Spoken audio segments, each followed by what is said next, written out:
Hello Gananath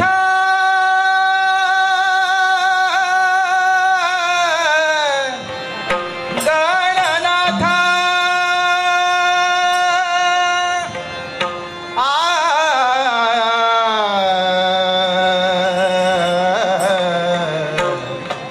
Gananath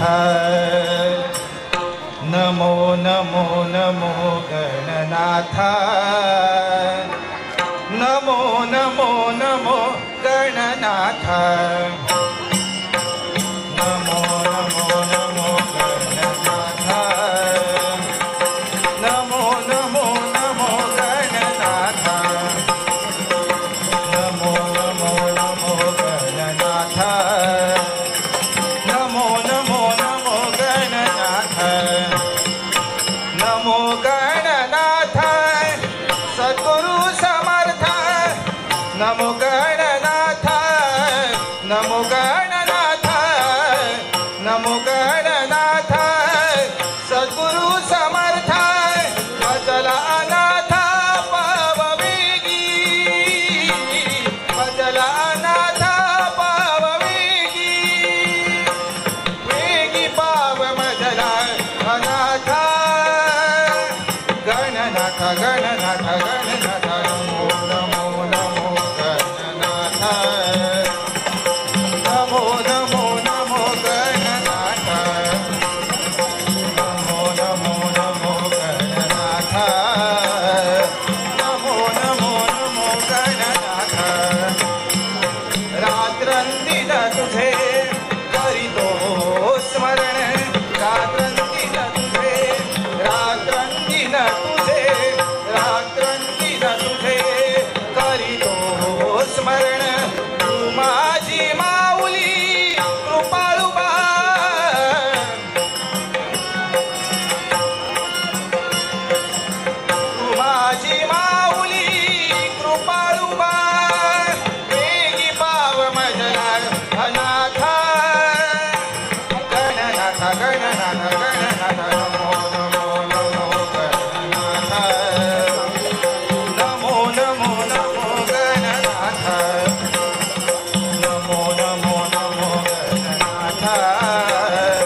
वरम गृही वरम गृही वरम गृही. वत्सा सूत्रधारा, मी माझ्या मात्या पित्यांसमवेत कैलास पर्वती विश्रांती घेत असता एकाएकी तुझी दीनवाणी सार हाक माझ्या कानी पडली आणि या रंगभूतली मी प्रकट झालो आहे. सांग रे वत्सा, आर्त स्वराने माझं गायन का करतो आहेस? विघ्ने बहु येती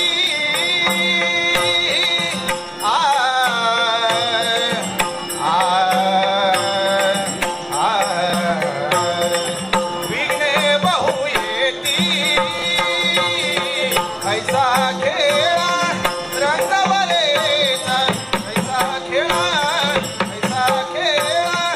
रंग बरेचा वर द्यावा मज प्रतिमंगल नायक तू गणपती. वत्सा सूत्रधारा, चिंता करू नकोस. तुझ्या नाटकातील अज्ञात पालके देवगुरु बृहस्पतीप्रमाणे भाषण करतील, गणगंधर्वांप्रमाणे गायन करतील आणि स्वर्गीच्या अष्टरंभांप्रमाणे नृत्य करतील, असाही या गजाननाचा मंगलमय आशीर्वाद.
सूत्रधारा, तुझे सदैव कल्याण होईल, सदैव कल्याण होईल, सदैव कल्याण होईल. मज कमली दासाची भावे नरजनी भजावे नरजनी. निघालो मी माझ्या स्वस्थानी, वरंब रोही वरंब रोही वरंब रोही.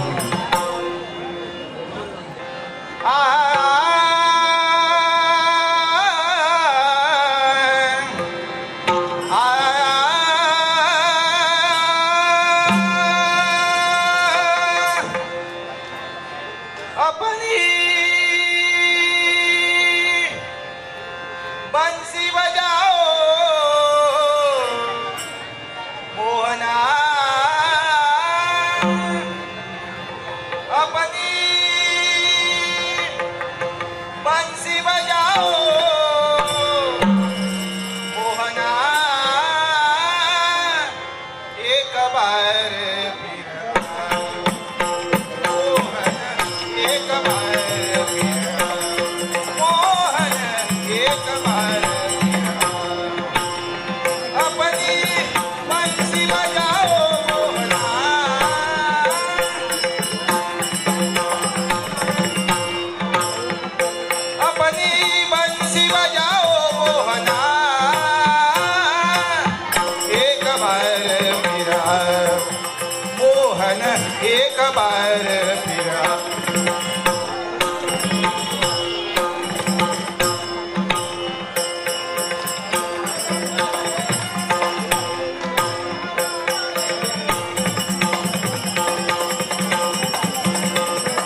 पूर्वजाला जमलं नाही ते या विकटानं साध्य केलं. कारण माझे पूर्वज या लोकीची यात्रा संपून परलोकी गेले. मला मरायचं आहे पण मान सन्मानानं या विश्वात चंद्र सूर्य असेपर्यंत कुठेतरी नाव अजिंक्य अमरस राहायला हवं म्हणून भक्ती केली. ब्रह्मदेवाला प्रसन्न करून घेतलं. ब्रह्मदेवाच्या मुखातील शब्द वारे विकटा माझा भक्त तुझ्यासारखा दुसरा कोणी नाही. तुझ्या भक्तीवर मी प्रसन्न झालोय. हे शब्द ब्रह्मदेवाच्या मुखातून निघाले. त्यावेळी क्षणभर माझ्या मनाचं समाधान झालं. याची भक्ती केली तो देव साक्षात प्रगट झाला. त्या देवाने प्रश्न केला, सांग विकटा काय हवंय तुला. त्याच वेळी मी सांगितलं माझ्या माग पुढे कोणी नाही आहे ती फक्त माझी एक भगिनी. म्हणून ब्रह्मदेवा जर का मला काय देत असशील तर धन दौलत संपत्ती ऐश्वर्य काही नको. मला एकच मागणं माझं पूर्ण करणार की नाही. एवढेच माझ्या शब्दामुखात गेला. ब्रह्मदेवाने प्रश्न केला, काय हवं असेल ते मागून घे.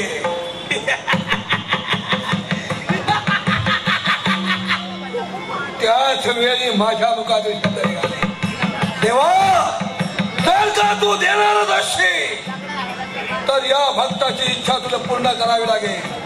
त्यावेळी त्याच ब्रह्मदेवानं सांगितलं, माग काय हवं असेल ते माग. आणि त्याच संधीचा फायदा घेऊन त्या देवाला मी प्रश्न केला, देवा या विश्वात चंद्र सूर्याचे पर्यंत अजिंक्य अमरचा आशीर्वाद मला हवाय. क्षणभर देवाने विचार केला. त्याच वेळी एकच सर्व त्याच वेळी ब्रह्मदेवाने सांगितलं, तुझी ही इच्छा पूर्ण होणार. या विश्वात चंद्र सूर्य असल्यामध्ये अजिंक्य अमरचा आशीर्वाद तुझा पूर्ण होणार आहे. पण हा चांगला शब्द त्या ब्रह्मदेवाच्या मुखातून आला. त्यावेळी शोध मी प्रश्न केला, सांगा देवा पण हा शब्द कशासाठी.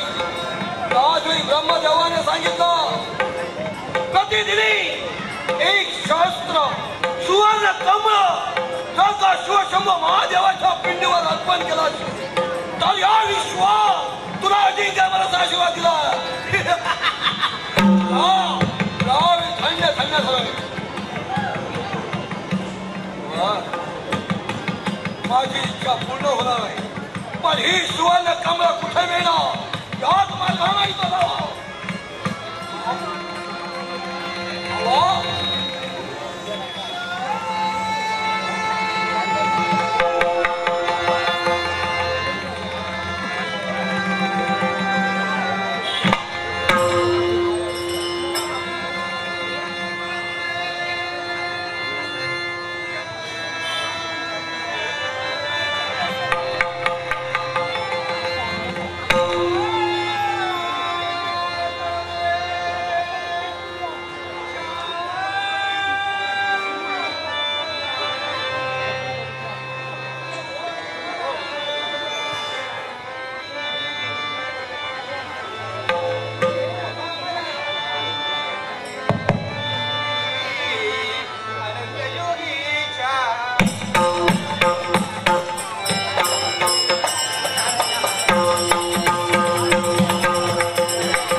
करीत असता असता अरण्याच्या दिशेनं माझी वाटचाल लागली आहे. पण काही का असे ना, अरण्याच्या याच मार्गानं पुढं मार्गक्रमण करावं आणि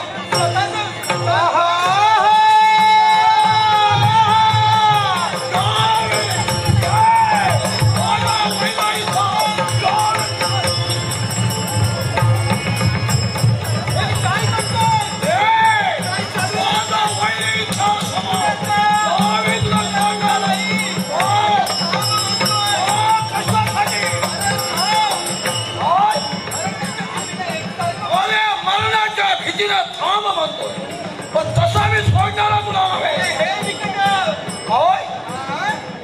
ओळखेल कधी पाहिलं. पण माझं नाव विकट हो. कोण आहेस तू?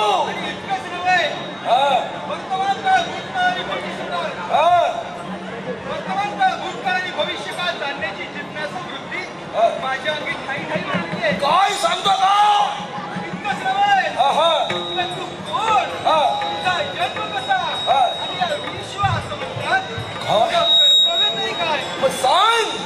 त्रिकाल ज्ञानी म्हणून तुझ्या अमुकात शब्द निघाले.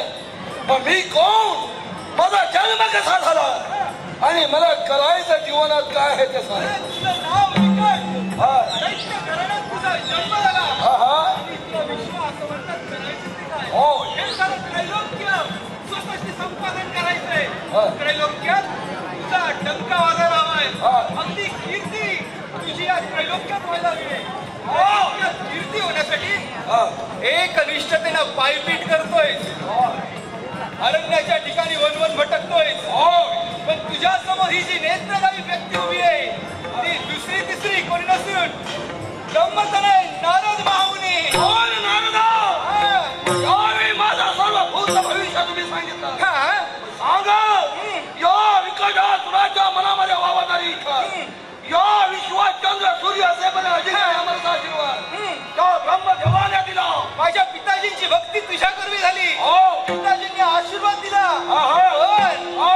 आशीर्वाद दिला खरा, पण हा लंगडा शब्द मध्ये ठेवला होय ना. आणि तो शब्द कोणता असेल? कोणता?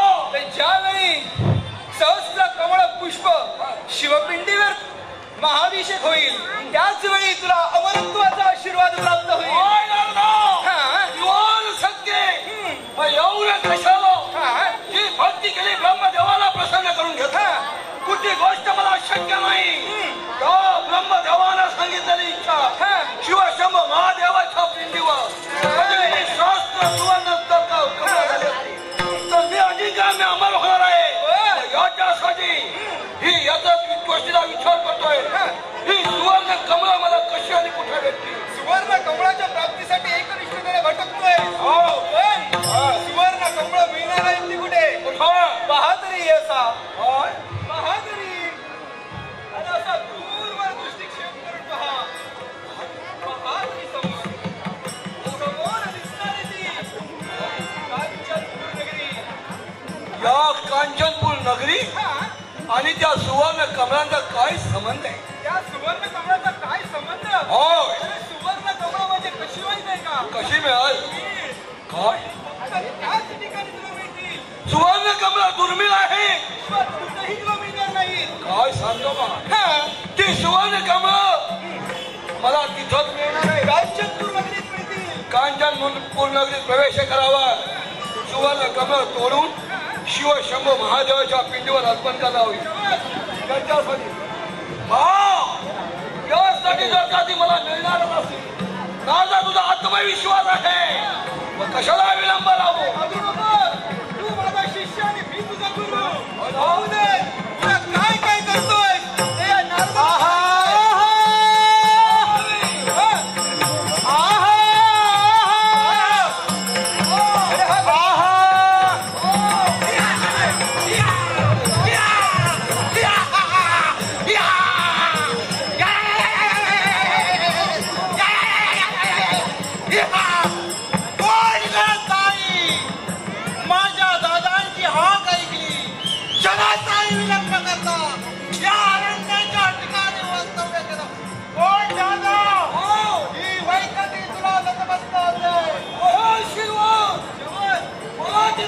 पूर्ण होते.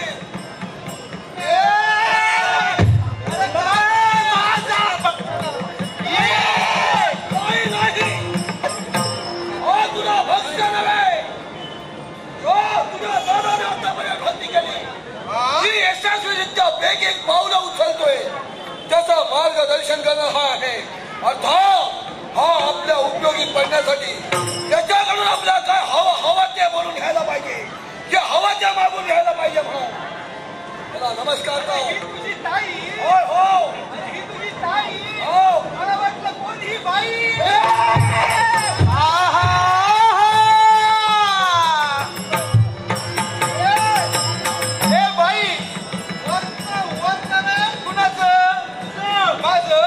अरे माझ्यासारखी व्यक्ती तुला विश्वात दुसरीकडे कुठं सापडणार नाही. तुझं भूतकाळ भविष्यकाळ वर्तमान मी सांगतो आहे. हा विचार तुझ्या दादाला, त्याचं भविष्य मी सांगितलं म्हणून हे चित्र, अरे हे चित्र विचित्र आहे, तुला समजणार नव्हे. आणि तू या भानगडीत पडू देखील नकोस. का माहितीये का? अरे दादा, अरे म्हणजे तू हिच्या दादा. हिचं कसं माहितीये का? उतावळा नवरानी गुडघ्याला पाठवे.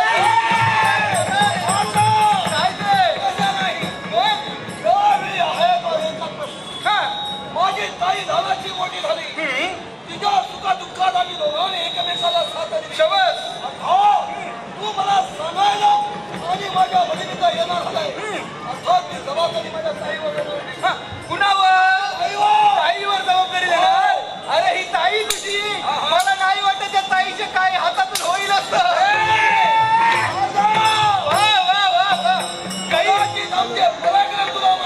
काही दिवस झाले तुमच्यासारख्या व्यक्ती माझ्या समोर आल्या नाहीत ना, त्यामुळे या नारद कुठेतरी शांत होता. काही यावेळी पहा ती सुवर्ण कमळा मिळण्यासाठी ताई समोर दिसणारी कांचन नगरी, त्या कांचन नगरीचा प्रवेश करावा. तिथे असताना ते त्या सरोवराच्या ठिकाणी असणारी कमळ ती घेऊन माझ्यापर्यंत येण्याची जबाबदारी मी तुझ्या माती देतो आहे. मग समोर असणारी ती कांचन नगरी, फक्त कांचन नगरी ही वैकंठी निघाली.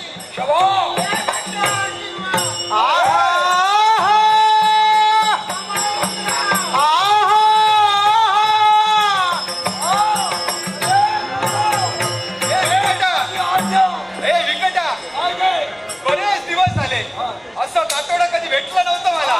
आज भेटलंय आणि ते आता कसं खेळवितोय ते तू पाहतच का? अरे एखादा मला मार्ग दाखविणारा हो, तो तुझ्याकडे मार्ग मिळाला. अर्थात माझी भगिनीच्या दिशेने गेले. शबस, तिच्या पाठीवर पाहिल्यावर पाहू शकतो. जो का प्रसंगाला असेल तो प्रसंगाला सुसंगत करू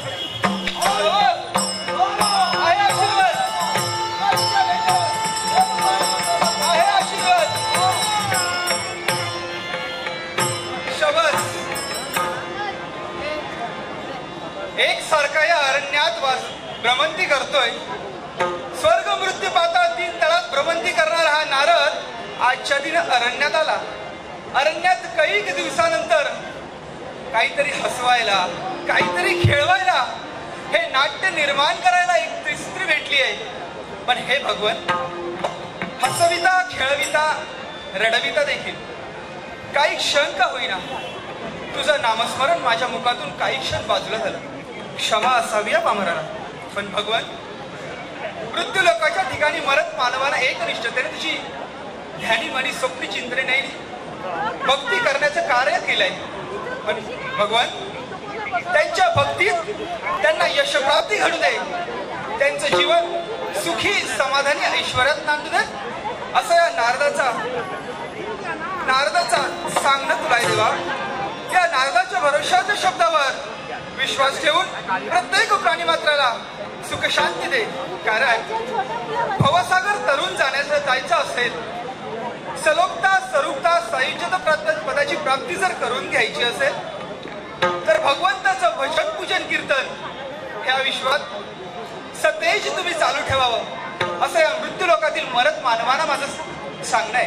त्याप्रमाणे जर तुम्ही स्वतःची एकनिष्ठतेने भक्ती देवासमोर अर्पण केली असेल, विश्वातील कोणताही देव असू दे, तुमच्या इच्छा, आकांक्षा, मनोकामना पूर्ण केल्याशिवाय कधीच राहणार नाही, कधीच राहणार नाही, कधीच राहणार नाही. भवसागर हा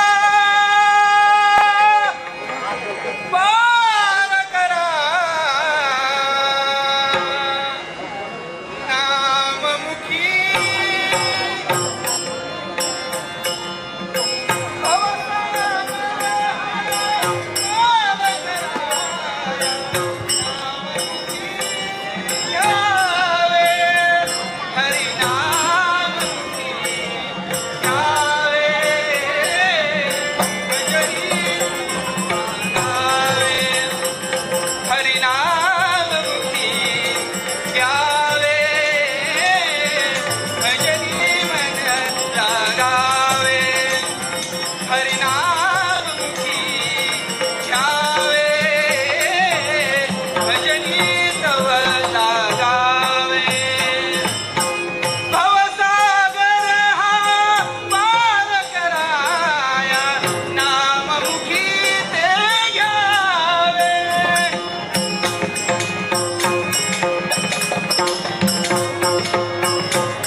तुझ्या पवित्र पूजण्यासाठी सत्तर्षा प्रणाम करतोय.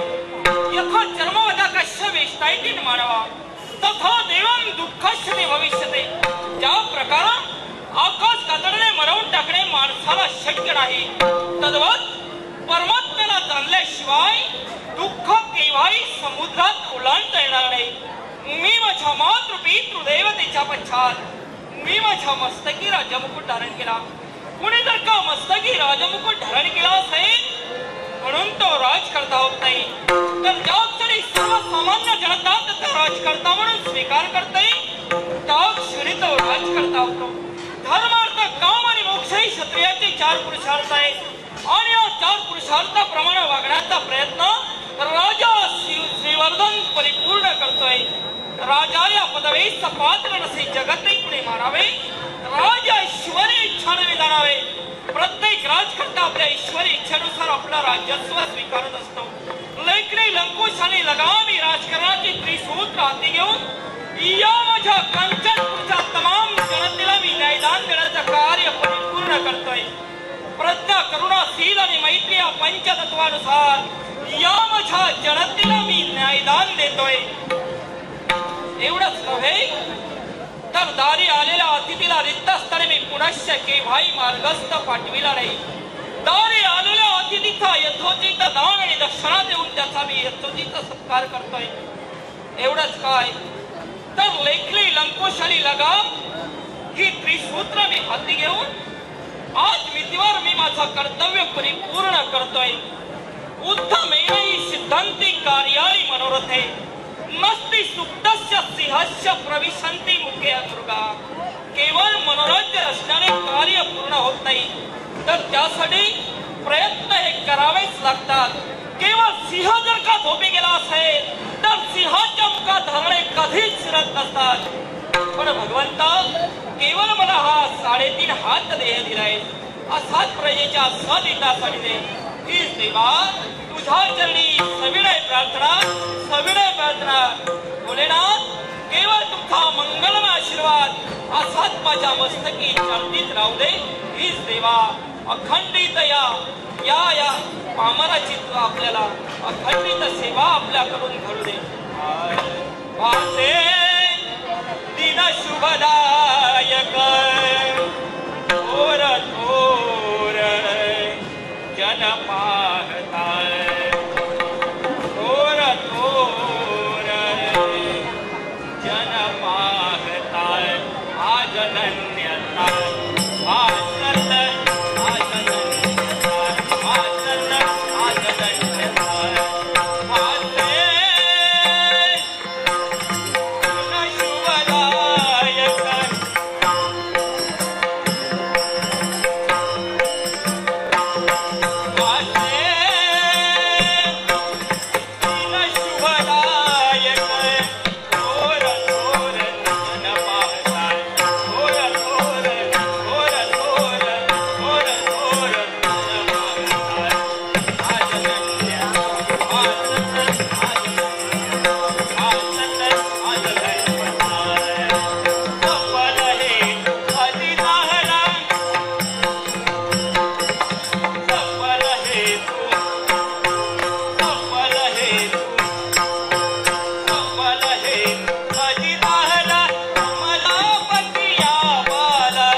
आणि ज्याने मला जगाचा चित्रपट दाखविला त्या दादांचा मंगलमय आशीर्वाद द्यावा आणि पुढील करण्यासाठी जावं.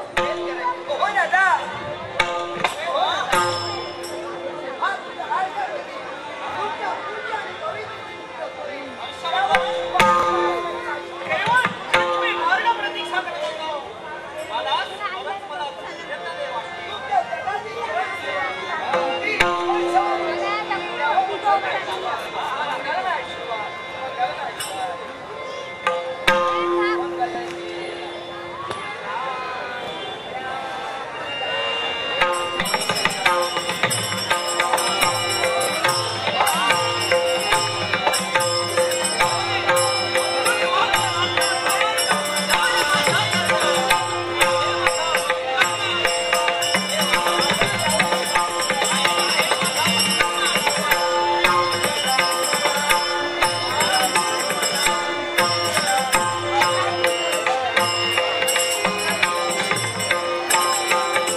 माझ्या मनी इच्छा निर्माण झाली जे शब्दात पारंगत काय प्रसाद आलो हर्षवर्धन तुम्ही आनंद मोठा केला अंगा खांद्यावर खेळविला माझा जगाचा चित्रपट मला तुम्ही दाखविला. अरे वा. पण दादा मनी माझी इच्छा निर्माण झाली गोंधळाच्या अरण्यामध्ये जावं हिवश शापाला हनन करावं आणि पुन्हा तुमच्या भेटीसाठी यावं ही मनावर एकाकी जिज्ञासा निर्माण झाली. काय आपली इच्छा आहे की या क्षणी अरण्याच्या ठिकाणी जावं आणि आपला शस्त्रवंत कुलाचा धर्म जोपासावा. या सदिच्छेनं तू तिथपर्यंत जातोय मग काही हरकत नाही. जी शस्त्र अस्त्र विद्या तू शिकविले ही संपूर्ण ती पणाला लाव आणि आपलं यशस्वी ध्येय आहे साध्य कर. यशस्वी प्राप्त करून हिवश शब्द हनन करू हे माझा मंगलमय आशीर्वाद.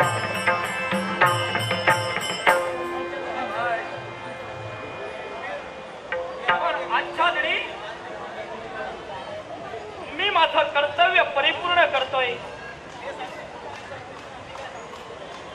पण आच्छादनी मी माझं कर्तव्य परिपूर्ण करतोय.